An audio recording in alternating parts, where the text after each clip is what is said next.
What performances stand out to you from the UNI and Whitewater meets last week?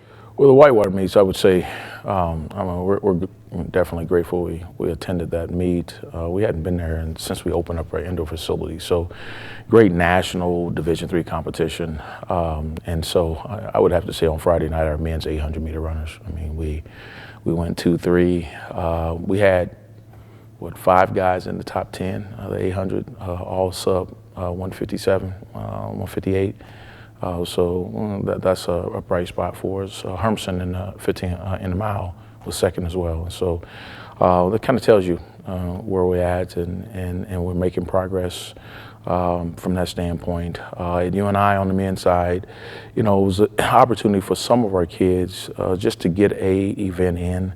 And I think we had some athletes do that to try to prepare for our select meet this weekend. On Saturday at Whitewater, again, we had some women really perform well. Erica, to go up there and win that meet in the 60 is big. Taylor Officer was second in the 800. Obviously, she knows she's ready to run a lot faster than that. But that was her first 800, so we needed to get that. What better way to do it in great competition? And then, both of our young ladies, Maddie and Dakota, in the mile to kind of see where they're at as well. We feel like we did some good things there. And then on Friday with the women at UNI, again, we did some good things in hurdles. We had 2 of our female throwers and 1 of our male throwers in the finals. So that's always very positive when you can get some of your field events in the finals of those events. So it was a pretty productive weekend for us.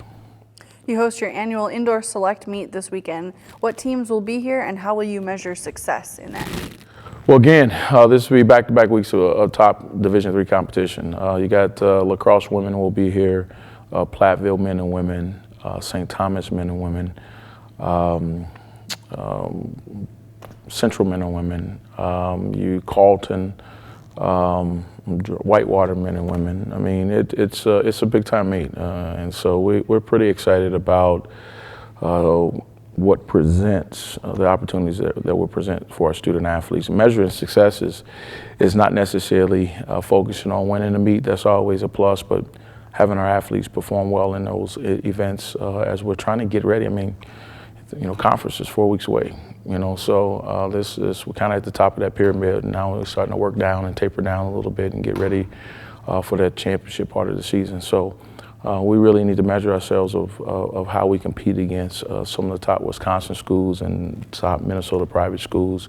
River Falls is another Wisconsin school that'll be here. So we're pretty excited about the opportunities to compete at a high level at home. Sounds good. Looking forward to the weekend. All right, thanks.